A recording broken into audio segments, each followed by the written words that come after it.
नमस्कार, लगातार सवाल देख रहे हैं आप और मैं हूं आपके साथ दिव्या सिंह। दिल्ली के सीएम अरविंद केजरीवाल भ्रष्टाचार के मामले में तिहाड़ जेल में बंद है। इतना ही नहीं, शराब घोटाले के आरोप में पार्टी के और कई बड़े नेता तिहाड़ जेल में हैं। वहीं पार्टी के कई ऐसे नेता हैं जो बाहर जांच एजेंसियों के रडार पर हैं। इनके खिलाफ जांच जारी है, यानी कि गिरफ्तारी की तलवार लटकी हुई है। जिस तरह की हालत पार्टी के अंदर बनी हुई है, उसके बाद से बवाल मचा हुआ है। नेताओं की धड़कनें बढ़ी हुई है। इस बीच ईडी के समन ने आप विधायक की हालत खराब कर दी है। पार्टी की हालत पर और नेताओं की बौखलाहट पर तमाम तरह के सवाल सुलग रहे हैं।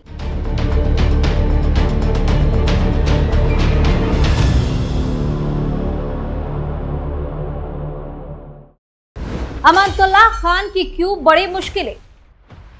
जमानत के बाद फिर क्यों ईडी ने भेजा समन? क्या ईडी आप विधायक को करेगी गिरफ्तार? आप विधायक पर क्या लगा है गंभीर आरोप? इन सवालों ने सियासी पारा हाई कर दिया है और आम आदमी पार्टी के अंदर बवाल मचा दिया है। एक के बाद एक नेताओं की गिरफ्तारी से पार्टी के अंदर हड़कंप मचा हुआ है। वहीं आप विधायक अमानतुल्लाह खान की मुश्किलें बढ़ गई हैं। स्टोरी में आगे बताएंगे क्यों बौखलाई आतिशी मार लेना, लेकिन सबसे पहले बात ईडी के शिकंजे में आए आप विधायक की। प्रवर्तन निदेशालय यानी कि ईडी ने आपके विधायक अमानतुल्लाह खान को दिल्ली वक्फ बोर्ड से जुड़े घोटाला मामले में पूछताछ के लिए 29 अप्रैल यानी कि आज बुलाया है। इन्हें दस्तावेजों के साथ पेश होने का समन जारी किया गया है, लेकिन इस बीच चर्चा तेज हो गई है कि आप विधायक को आज ईडी गिरफ्तार कर सकती है। हालांकि अमानतुल्लाह खान को पीएमएलए के प्रावधानों के तहत अपने बयान की रिकॉर्डिंग जारी रखने के लिए कहा गया है। इसके पहले 18 अप्रैल को जांच एजेंसी ने 13 घंटे तक अमानतुल्लाह से पूछताछ की थी।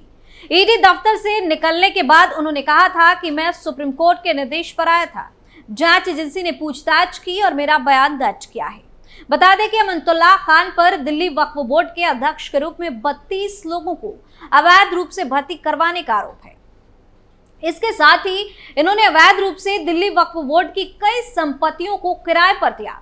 आप विधायक पर यह भी आरोप है कि उन्होंने दिल्ली वक्फ बोर्ड के फंड का गलत इस्तेमाल किया। दिल्ली वक्फ बोर्ड के तत्कालीन सीईओ ने इस तरह की अवैध भर्ती को लेकर बयान दिया था। वहीं जांच के दौरान अमानतुल्लाह के करीबियों के ठिकानों से कैश बरामद हुआ था। अमानतुल्लाह के करीबियों के घर पर रेड के दौरान एक डायरी भी मिली थी, जिसमें अमानतुल्लाह का देश विदेश में करोड़ों रुपए के लेन देन का जिक्र भी था। दिल्ली वक्फ बोर्ड मामले से जुड़े भ्रष्टाचार मामले में ईडी ने 12 नवंबर को 3 आरोपियों को गिरफ्तार किया था। गिरफ्तार आरोपियों के नाम जिशान हैदर, जावेद इमाम, दाऊद नसीर है। ये सभी आप विधायक अमानतुल्लाह खान के करीबी बताए गए थे। अमानतुल्लाह के करीबियों के ठिकानों पर कैश मिला था। इस मामले में एंटी करप्शन ब्यूरो यानी कि एसीबी ने सितंबर 2022 में अमानतुल्लाह से पूछताछ भी की थी। इसी आधार पर एसीबी ने 4 जगहों पर छापेमारी की थी और करीब 24 लाख रुपए कैश बरामद किया था। इसके अलावा 2 अवैध और बिना लाइसेंस की पिस्टल भी बरामद की गई थी। कारतूस और गोला भी बरामद हुआ। बाद में अमानतुल्लाह को गिरफ्तार किया गया था। फिर उन्हें 28 दिसंबर 2022 को जमानत पर रिहा कर दिया गया। बता दें कि ओखला विधानसभा सीट से आम आदमी पार्टी के विधायक से केंद्रीय एजेंसी ने पिछले सप्ताह लगभग 13 घंटे तक पूछताछ की थी। संबंधित घटनाक्रम में दिल्ली की एक अदालत ने अमानतुल्लाह खान को ईडी के समन की अनदेखी करने के लिए एजेंसी की ओर से दायर किए गए एक मुकदमे में जमानत दी थी। अतिरिक्त मुख्य मेट्रोपॉलिटन मजिस्ट्रेट यानी कि एसीएमएम दिव्या मल्होत्रा ने अदालत में पेश होने के बाद उनको 15,000 रुपए की निजी मुचलके और इतनी ही राशि की जमानत पर रिहा दिया। इस पूरे मामले पर आप नेता और दिल्ली की कैबिनेट मंत्री आतिशी ने कहा था कि अमानतुल्लाह खान के खिलाफ ईडी का मामला फर्जी है और पार्टी अपने विधायक के साथ खड़ी है। सुप्रीम कोर्ट की ओर से इस मामले में आप विधायक की अग्रिम जमानत याचिका पर विचार करने से इनकार किए जाने बाद 18 अप्रैल को खान ने एजेंसी के सामने अपनी पेशी दर्ज की, यानी कि वो जांच एजेंसी के सामने पेश हुए। उस दौरान ईडी कार्यालय में प्रवेश करने से पहले खान ने दावा किया था कि जब वह वक्फ बोर्ड के अध्यक्ष थे तो उन्होंने नियमों का पालन किया। कानूनी राय लेने के बाद और 2013 में आए नए अधिनियम बोर्ड के लिए के अनुसार सब कुछ किया था। बता दें कि दिल्ली के मुख्यमंत्री अरविंद केजरीवाल इस समय तिहाड़ जेल में है। ईडी ने उन्हें 21 मार्च को दिल्ली शराब नीति मामले में गिरफ्तार किया था। ईडी ने दिल्ली के पूर्व मंत्री सत्येंद्र जैन को 31 मई 2022 को गिरफ्तार किया था। यह गिरफ्तारी 24 अगस्त 2017 को सीबीआई की तरफ से दर्ज एफआईआर को आधार बनाकर की गई थी। आरोप था कि जैन ने कथित तौर पर दिल्ली में कई शेल कंपनियां बनाई या खरीदी थी। उन्होंने कोलकाता के 3 हवाला ऑपरेटर्स से 54 शेल कंपनियों के जरिए 16 करोड़ 39 लाख रुपए का काला धन भी ट्रांसफर किया। दिल्ली के पूर्व डिप्टी सीएम मनीष सिसोदिया को ईडी ने 10 मार्च 2023 को गिरफ्तार किया। इसके पहले 26 फरवरी को सीबीआई ने गिरफ्तार किया था। दोनों ही एजेंसियों ने दिल्ली शराब घोटाले के मामले में सिसोदिया को आरोपी बनाया है। सिसोदिया के खिलाफ सीबीआई ने भ्रष्टाचार निरोधी कानून और ईडी ने मनी लॉन्ड्रिंग कानून के तहत आरोपी माना। और अब आपको बताते हैं कि आप नेता आतिशी मार्लेना क्यों बौखलाई हुई है, भड़की हुई क्यों है। दरअसल इलेक्शन कमीशन ने आम आदमी पार्टी को अपने इलेक्शन कैंपेन सॉन्ग में बदलाव करने को कहा है। इसी ने केवल टेलीविजन नेटवर्क रूल्स 1994 और ईसीआई गाइडलाइंस का हवाला देते हुए आपको सॉन्ग में बदलाव करके उसे दोबारा सबमिट करने को कहा है।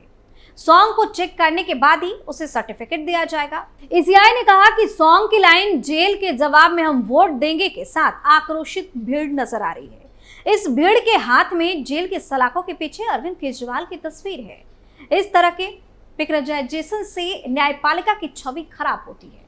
इसके अलावा ईसीआई ने यह भी कहा कि जेल के जवाब में वोट वाली लाइन कई बार दोहराई गई है, जो कि केवल टेलीविजन नेटवर्क रूल्स 1994 के तहत प्रोग्राम एंड एडवर्टाइजिंग कोड की ईसीआई गाइडलाइन और रूल 1G का उल्लंघन करता है। इसके अलावा आतिशी ने कहा कि एक बार फिर भारतीय जनता पार्टी ने अपनी तानाशाही का सबूत जनता के सामने रख दिया है। तानाशाही सरकारों का यह भी दूसरा लक्षण होता है कि दूसरी पार्टियों को प्रचार करने से रोका जाता है। भारतीय जनता पार्टी के एक और राजनीतिक हथियार चुनाव आयोग ने एक पत्र के माध्यम से आम आदमी पार्टी के कैंपेन सॉन्ग पर रोक लगा दी है। ये भारत के इतिहास में पहली बार हुआ है जब चुनाव आयोग ने किसी पार्टी के कैंपेन सॉन्ग पर रोक लगाई है। इस मामले पर आतिशी ने कहा कि जब भाजपा रोजाना आचार संहिता का उल्लंघन करती है तो यही इलेक्शन कमीशन इसे नजरअंदाज कर देता है। चुनाव आयोग का कहना है कि हमारा कैंपेन सॉन्ग सीबीआई और ईडी के डायरेक्टर्स को गलत तरीके से पेश कर रहा है, लेकिन चुनाव आयोग को तब कोई दिक्कत नहीं होती है जब भाजपा ज्वाइन करने वाले नेताओं पर लगे सीबीआई, ईडी और बाकी पॉलिटिकल केस बंद कर दिए जाते हैं। लेकिन जब हम अपने कैंपेन सॉन्ग में ये बता देते हैं तो ईसी को इससे दिक्कत होती है। आपके कैंपेन सॉन्ग में कहीं भी बीजेपी का जिक्र नहीं है। हमने तानाशाही से डरने की बात कही है। इस पर इलेक्शन कमीशन कहता है कि यह रूलिंग पार्टी की आलोचना है। अब तो इलेक्शन कमीशन भी मान रहा है कि बीजेपी तानाशाही कर रही है। इससे पहले चुनाव आयोग ने 21 अप्रैल को शिवसेना यानी कि उद्धव गुट को नोटिस भेजकर कैंपेन सॉन्ग से भवानी शब्द हटाने को कहा था। आयोग ने कहा कि यह शब्द हिंदू देवी से जुड़ा हुआ शब्द है। इलेक्शन में इस तरह के धार्मिक नारे का इस्तेमाल नहीं कर सकते। उद्धव गुट ने इलेक्शन कैंपेन के लिए 16 अप्रैल को प्रमोशन सॉन्ग रिलीज किया था जिसमें भवानी शब्द का जिक्र है।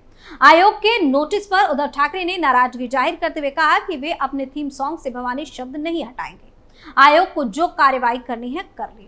उद्धव ने आगे कहा कि बीजेपी नेता कई बार धर्म के नाम पर वोट मांग चुके हैं, लेकिन उनके खिलाफ कार्रवाई नहीं हुई। चुनाव आयोग पहले प्रधानमंत्री नरेंद्र मोदी और गृह मंत्री अमित शाह पर कार्रवाई करे। तो इस तरह से आम आदमी पार्टी की मुश्किलें चारों तरफ से बढ़ती जा रही हैं, जिससे बौखलाए नेता कुछ भी बयानबाजी करे। हालांकि कोर्ट के सामने, जांच एजेंसी और इलेक्शन कमीशन के आगे इनकी सारी हेकड़ी निकल जा रही है। सुलगता सवाल में आज के लिए इतना ही। किसी और मुद्दे के साथ फिर से पेश होंगे, तब तक के लिए आप देखते रहिए कैपिटल टीवी। नमस्कार।